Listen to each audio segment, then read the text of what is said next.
Valence shell electron pair repulsion theory is saying that how the shape of the compound or a molecule is affected by the presence of a lone pair.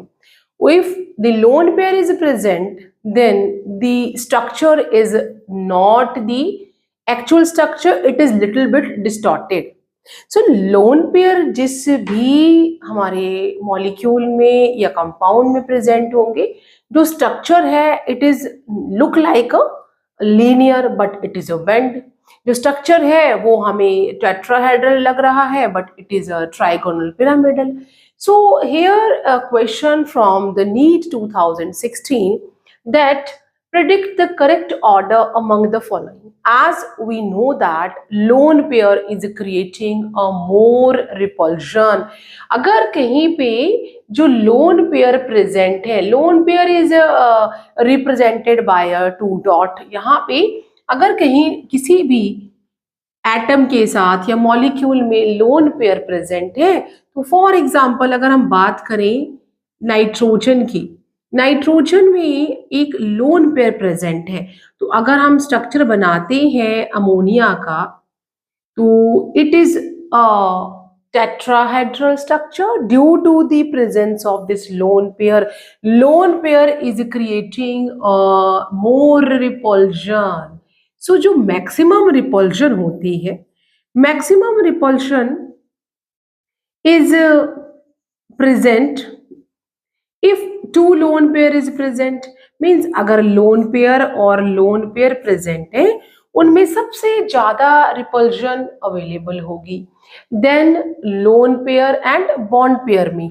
तो ये जैसे कि ये bond pair है और ये भी यहाँ पे बॉन्ड पेयर है, इन दोनों में जो रिपल्जन है it is less as compare to the lone pair and lone pair. और अगर किसी कंपाउंड में कोई भी लोन पेयर अवेलेबल नहीं है, सिर्फ बॉन्ड पेयर ही है, then it is having a less repulsion. Why like that? Because जो हमारे इलेक्ट्रॉन्स हैं they are busy in the bond formation. When the lone pair is there, it is not forming a bond and it is creating a more repulsion on the bond pair. So अगर दो lone pair है, they are not available for the bond formation, so they are create more repulsion. So इसीलिए जो maximum repulsion है वो lone pair में होगा। और जो हमारा मॉडरेट रिपल्शन होता है, मॉडरेट रिपल्शन जो है वो किस में अवेलेबल होता है? लोन पेयर और बॉन्ड पेयर में। और जो लीस्ट रिपल्शन है, लीस्ट रिपल्शन मींस सबसे कम जो रिपल्शन है वो अवेलेबल होगा हमारा बॉन्ड पेयर और बॉन्ड पेयर में। सबसे कम रिपल्शन बॉन्ड पेयर में, क्योंकि जो इलेक्ट्रॉन्स है they are busy in a bond formation. So by seeing this let's see कि हमारा जो कौन सा ऑप्शन है वो करेक्ट होगा। इस क्वेश्चन में हमें 4 ऑप्शन अवेलेबल है। So bond pair and bond pair is showing a maximum repulsion. As I said कि बॉन्ड पेयर में लीस्ट रिपल्शन होता है, तो ये वाला ऑप्शन हमारा सबसे पहले बॉन्ड पेयर आ गया, तो option A is out of the list.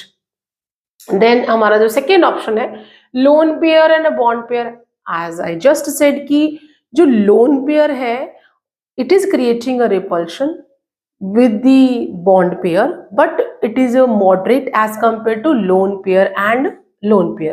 So ये वाला ऑप्शन भी हमारा जो है स्टार्टिंग में ही दे दिया है कि लोन पेयर और बॉन्ड पेयर का रिपल्शन सबसे ज्यादा हाई होता है, so that is out of the list. C option loan pair and lone pair, yes loan pair और लोन पेयर में मैक्सिमम रिपल्शन होता है। Let's see what is the second one, that is a lone pair and bond pair. Yes, correct. And then bond pair में least repulsion है because electrons are busy in the bond formation.